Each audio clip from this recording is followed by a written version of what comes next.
ভাই বোনেরা, এগুলো আপনাদের সামনে কি? এগুলা যাই আপনাদেরকে উপহার দিল এই ছাত্র দল, মিরপুর উপজেলা ছাত্র দল। এগুলা কি জিনিস দিয়েছে আপনাদেরকে?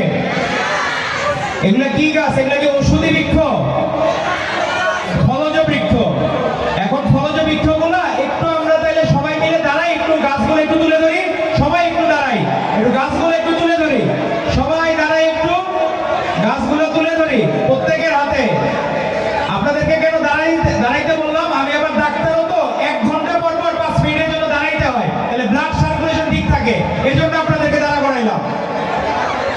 সবাই হাত তুলে একটু গাছগুলো দেখি আমরা, কার কোন ফল পড়ছে আপনারা বলতে পারবেন? কার কোন ফল গাছ পড়ছে? এগুলো কি ফলের বৃক্ষ?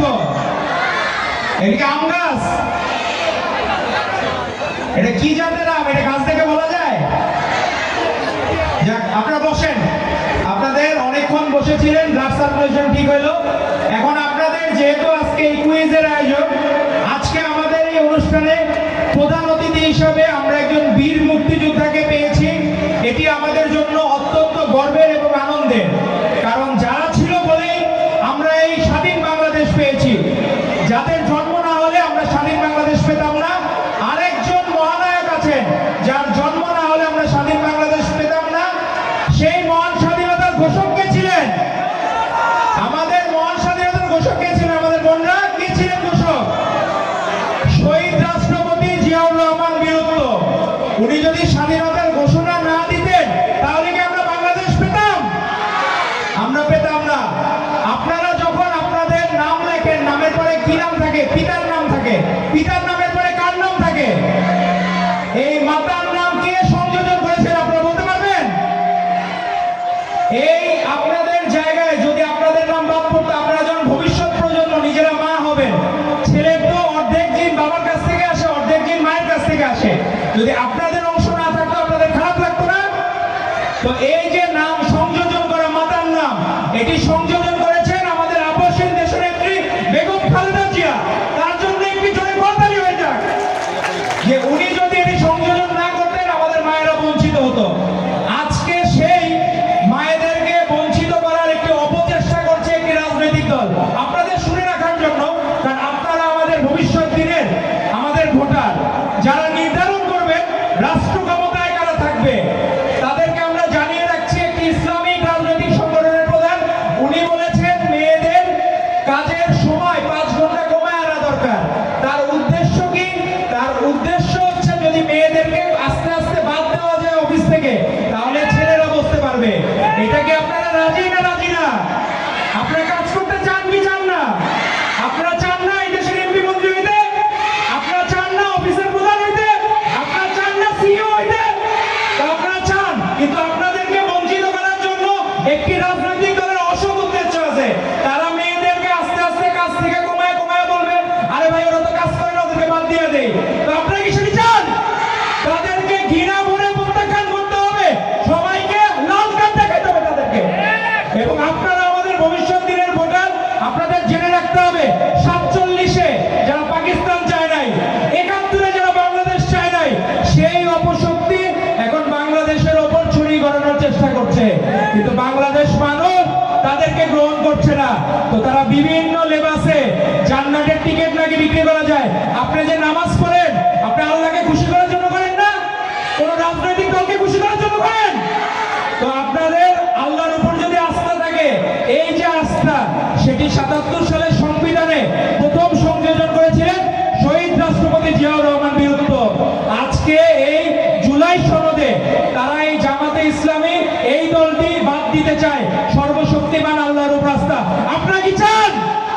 আমরা কি আল্লাহর উপর বিশ্বাসী না? আমাদের অন্য ধর্মাবলম্বী যারা ভাই বোন আছে, তারাও তো তাদের ধর্মে বিশ্বাসী। আপনারা কি কোনো আলাদা করেন? আপনার হিন্দু বন্ধু হলে তাকে একটু কম জায়গা দেন, ও মুসলমান বন্ধু হলে বেশি জায়গা দেন, এরকম তো না। আমাদের দেশে হিন্দু মুসলিম প্রত্যেকে ভাই ভাই। আমাদের দেশে কারো কোনো ভেদাভেদ করা হয় না। আর আপনাদের যে ফলজ বৃক্ষ আজকে দিল এই মিরপুর উপজেলা ছাত্র দল, আপনারা কি জানেন তারেক রহমান প্রধানমন্ত্রী হলে উনি কি করতে চেয়েছেন? উনি যদি প্রধানমন্ত্রী হন, 5 বছরে 25 কোটি বৃক্ষরোপণ করবেন। তাহলে দেশটা কেমন হবে? আপনার কেমন হবে? পিছনে আওয়াজ হচ্ছে না, কেমন হবে দেশটা? তো সেই তারেক রহমান যদি প্রধানমন্ত্রী হন, তাহলে সারা বাংলাদেশে অক্সিজেনের সুবাতাস বয়ে যাবে। গত ফ্যাসিস্ট লীগের আমলে এই বাংলাদেশে কার্বন ডাই অক্সাইড নিঃসরণ হয়েছিল, কিন্তু এই অক্সিজেনের সুবাতাস দিয়ে এই দেশকে ইনশাআল্লাহ সুবাতাসে ভরিয়ে দিবেন আমাদের ভারপ্রাপ্ত চেয়ারম্যান জনাব তারেক রহমান। তার জন্য একটি করতালি হবে না? আমাদের অনেক সুন্দর 31 দফা নিয়ে কথা বললেন রাজনৈতিক বিশ্লেষক, এবং উনি নিজে একটি উদ্যোগ নিয়ে এসেছেন। উনি 17টি বই লিখেছেন। এর মধ্যে জিয়াউর রহমানকে নিয়ে যে বইটি, আমাদের যে 25 জন এখানে কুইজে বিজয়ী হয়েছেন তাদেরকে জিয়াউর রহমানের বইটি দিবেন, আমাদের গুণী লেখক বিশ্লেষক। আপনারা তাহলে জিয়াউর রহমানকে নিয়ে জানতে পারবেন। আজকে জিয়াউর রহমানকে নিয়ে জানলে আমাদের অনেক সমস্যার সমাধান হয়ে যাবে। আপনি প্রতিটা জিনিস দেখবেন যে উনি আজ থেকে উনি এই জায়গায় বসে, উনি যখন রাষ্ট্র ক্ষমতায় অধিষ্ঠিত হয়েছিলেন, মালয়েশিয়ার থেকে বাংলাদেশের অবস্থা কিন্তু ভালো ছিল। আজকে মালয়েশিয়াতে বাংলাদেশের মানুষ ঘুরতে যায় না, বাংলাদেশের মানুষ তো ঘুরতে যায়, কিন্তু উল্টা মালয়েশিয়ার লোক তখন বাংলাদেশে ঘুরতে আসতো যখন জিয়াউর রহমান ছিলেন। আবারও ইনশাআল্লাহ ভারপ্রাপ্ত চেয়ারম্যান জনাব তারেক রহমানের নেতৃত্বে এমনও দিন আসবে বাইরের দেশের অন্য লোকজন বাংলাদেশে ঘুরতে আসবে, সেই দিন আর বেশি দূরে না। আপনারা ইনশাআল্লাহ সুষ্ঠু ভোট হলে বিএনপি রাষ্ট্র ক্ষমতায় অধিষ্ঠিত হবে, এবং আমাদের প্রধানমন্ত্রী কে হবেন? একটু জোরে বলেন, কে হবেন প্রধানমন্ত্রী? তো আমরা অপেক্ষায় আছি যে কবে আমাদের প্রধানমন্ত্রী, ভবিষ্যৎ প্রধানমন্ত্রী তারেক রহমান বাংলাদেশে আসবেন। আপনাদের এই সুন্দর আয়োজনের মধ্যমণি ছিলেন আজকের অনুষ্ঠানের প্রধান অতিথি, আপনাদের এলাকার কৃতি সন্তান, বীর মুক্তিযোদ্ধা অধ্যাপক শহীদুল ইসলাম। এখানে প্রধান উদ্বোধক হিসাবে ছিলেন আরেকজন ব্যারিস্টার, আমাদের শ্রদ্ধাভাজন বিএনপি নির্বাহী কমিটির অন্যতম সদস্য ব্যারিস্টার রাগিব রৌফ চৌধুরী, এবং আমার সাথে ঢাকা থেকে আমার টিম মেম্বার যুগ্ম সম্পাদক রাজীব আহমেদ এসেছিলেন। তো আপনাদের সকলকে ধন্যবাদ জানাই, এবং কুষ্টিয়া জেলা ছাত্র দলকে ধন্যবাদ জানাই, রাব্বি ও নিশাদকে এত সুন্দর আয়োজনের জন্য। এখন আমরা কি জানতে হবে, আমরা যে স্লোগানগুলো দেই, স্লোগানগুলোর মানে আছে না? আমরা যে প্রত্যেকটা স্লোগান দেই, আমরা তো জেনে বুঝে স্লোগান দেবো, না বুঝে কি স্লোগান দেবো? তাহলে আমরা যে বলি শহীদ জিয়ার আলো, কি বলি? একটু জোরে বলতে হবে, শহীদ জিয়ার আলো ঘরে ঘরে জালো, তারপর লাইন কি হবে? শহীদ জিয়ার আলো। আমরা আবার একটু বলি যে আলো যদি বাংলাদেশের প্রতি ঘরে ঘরে জ্বলে তাহলেই বাংলাদেশের মুক্তি সম্ভব। তাহলে আমরা একটু স্লোগান ধরি, শহীদ জিয়ার আলো, শহীদ জিয়ার আলো, ঘরে ঘরে জালো, ঘরে ঘরে জালো। আর এই যে আমরা যে গণতন্ত্র যে মুক্তি পেলাম আমাদের ভারপ্রাপ্ত চেয়ারম্যান জনাব তারেক রহমানের নেতৃত্বে, এখানে সবচেয়ে বেশি ধরেন বেগম খালেদা জিয়া, বাংলাদেশের প্রথম নারী প্রধানমন্ত্রীকে। তো বেগম খালেদা জিয়ার জন্য তো আমরা তাকে কেন এই স্লোগানগুলো দেই আমাদের জানতে হবে না? আমরা কি না বুঝে স্লোগান দেবো? তাহলে আমাদের কি বলতে হবে? গণতন্ত্র পুনরুদ্ধারের কোন নেত্রী আছে? গণতন্ত্র পুনরুদ্ধারের কোন নেত্রী আছে?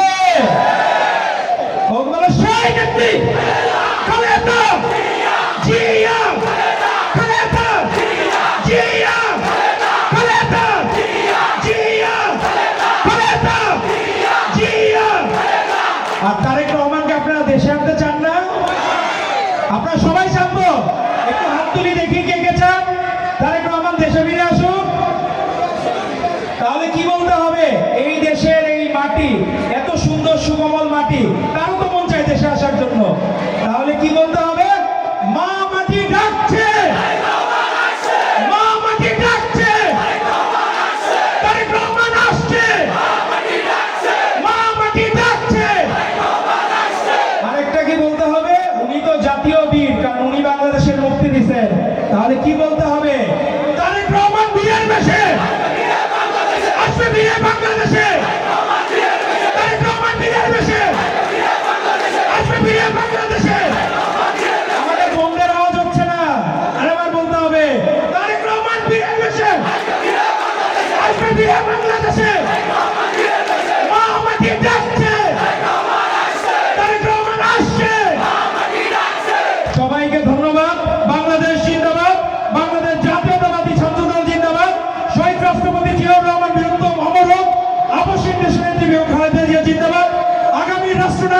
ভারপ্রাপ্ত চেয়ারম্যান জনাব তারেক রহমান জিন্দাবাদ জিন্দাবাদ।